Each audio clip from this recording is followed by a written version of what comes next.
Have you ever noticed how the left seems to abuse this favorite little word of theirs, empathy? I'm Joshua Lisec.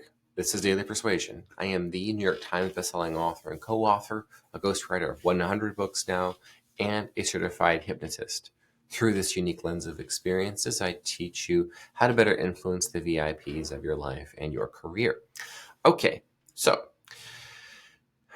I was on Human Events Daily with Jack Posobiec the other day, and we talked about the necessity of supporting your local ICE raids, Immigration and Customs Enforcement. Stay on track, they all go back. The necessity of enforcing immigration law has been recast by, as I like to joke, Facebook Americans. These are people who believe what they see on social media. They believe the news from their social media news feeds because it confirms what they already believe and sort of radicalizes them inside of their little bubble, and they think that that's just how reality is. They easily believe conspiracy theories, and now when they see something that's made by AI and it shows up on Facebook, they buy it hook, line, and sinker hilariously. But what's happening right now over on the Facebook American feed is the call for empathy. Empathy. How, well, my husband, he may be an American citizen, but his parents are, in fact, illegal immigrants from Honduras, and this is his home too, and it's not fair that he should have to lose his parents. It's not fair. It's not fair. Empathize, empathize, empathize. Don't you have a heart? Aren't you a bad person? Okay, so you see what's happening here is they're saying my fields are more important than your laws. So think about this for a second. If I feel bad about a law being enforced against me personally, then you shouldn't enforce the law. That's what they're saying. Have empathy. And they always use empathy, by the way. They always use that word. They don't say sympathy. They say, feel what it would be like to just be like, just like that person, just. Why do they use empathy? They don't use sympathy anymore. And I believe there's a deliberate reason for this. If it was sympathy, it's, wow, I feel like you are in a bad place, and there's a compassionate way to do this. There's a compassionate way to deport every single one of them, which we do in fact need to do. We can treat them with the dignity that they have as creations, as human beings, as conscious human beings. But remember, the illegal immigrant crime rate is 100%. If you are an illegal immigrant, then you're committing a federal crime. I don't know what else to tell you. Now, of course, we do need to pull back birthright citizenship. That's just a mistake because two wrongs are making a right.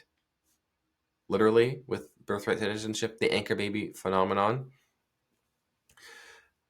They never tell you to empathize for the people who were harmed by illegal immigrants or illegal immigration, where housing costs are insane in many parts of the desirable areas of living in the United States. Just absolute bonkers. Impossible to live there. Entry-level jobs aren't a thing in most industries anymore. You have to have 5 years of experience and a bachelor's degree out of high school. Okay. So where do those jobs go to? Well, those jobs go to illegal immigrants who are willing to pay, or rather receive as payment, 50% less and work twice as many hours. And then baby boomer Americans say what? They say, well, you're just lazy. Look at Juan over here, this illegal. He will work twice as many hours as you for half the pay. You're lazy. Have some empathy. Okay. Well, wait a second. This is my country. No, the United States is an economic zone. America is an idea. Vivek Ramaswamy. Yeah, we have some problems here, folks. We can talk about Vivek versus Dr. Amy Acton, who I believe it's going to come down to. Not Tim Ryan.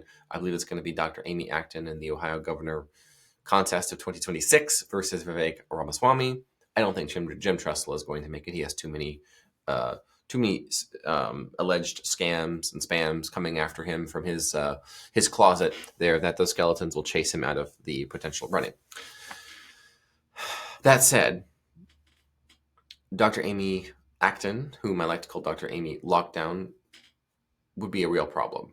There's what we assume Vivek might do, as he is an H-1B American, there's what Dr. Amy Lockdown did to measurably harm Ohio small businesses and families during COVID. I'm getting a little carried away, but not too much. What did she say? Have some empathy for the sick and the dying, and you're making it worse. This is a war. Have some empathy. Yeah, well, I'm empathizing for the businesses that you personally shut down and they never reopened, and now we have perma poverty for people who are formerly middle to upper middle class. Many of them even left the state. Thanks a lot, Dr. Amy Lockdown. Have some bleeping empathy. The reason I believe that leftists, progressives, and of course the Facebook Americans use and fall for these words is because they don't actually have sympathy. They want you to feel bad and do what they say. So they say empathy. Sympathy is where I see your situation, and like Jesus Christ in the Gospels, he had compassion. He showed mercy. So it goes sympathy, compassion, mercy. You're having a hard time. I feel that. Let me help. Sympathy, compassion, mercy. Empathy is feel bad, do what I say.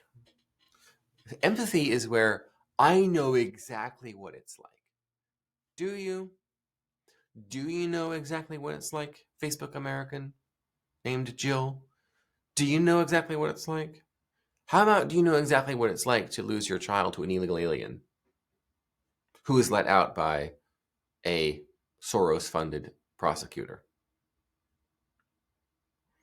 Because they said we should think about their difficulties in coming to the United States. So yes, they committed an armed robbery, but they should only serve probation, no time in prison. And then they go out and do it again. That robbery goes wrong, and now your child is murdered by an illegal alien. That story repeats itself over and over and over again.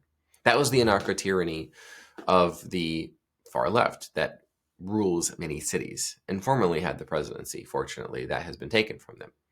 What I want you to think about is when someone pulls the empathy manipulation technique against you, who is it that they're saying, which remember, they're not really empathizing, they're projecting. They're projecting how bad you should feel for this person over here, and therefore, based on how guilty you feel, you should do what they say. It's white guilt by a different name. That thing, you should feel guilty for what other white people did. Now give us your money. Gimme. Gimme. When is we getting our stimmy? Okay. This is the reality of our situation in the United States of America. Empathy is weaponized, but it's not really empathy, it's projection. So the next time someone attempts to use that manipulation technique on you, you know what you can do? Here's what you can do. Think about the person they're trying to have you empathize for. You can try two things. You can, number one, challenge them, use their technique against them, and point out the empathy that they lack for the person who has been victimized by the group that they're saying. That might be an interesting conversation, or it might shut them up, or it might go, oh shoot, I didn't think of that, I guess. Yeah. If they're a generally agreeable person, they just might be repeating a talking point. Have some empathy for these anchor babies. Have some empathy for the illegal immigrants. They work hard. Have some empathy for the mothers who lost their daughter to an illegal immigrant who was let out and not deported and committed both rape and murder. That's tough. If they're an agreeable personality just repeating the talking point, that will shut them right up. The other thing you can do is do the embrace and amplify. Oh yes, I feel so bad for illegal immigrants. That's it is you know what, it is illegal. It does break federal law. The punishment for that crime, as it always has been, is deportation. Remember Barack Obama, the president, the 44th president. He deported more than 5 million people during his 8 years. Over on Fox News, they were calling him the deporter in chief. But now that we feel bad, we shouldn't enforce laws that make us feel bad. Wait, what did you just say? We shouldn't. Well, I don't think I agree with that. Well, that's not. But I thought you just said And then you make them argue against their own point by pointing out how ridiculous it is. 2 ways to respond to the empathy manipulation technique. See you next time.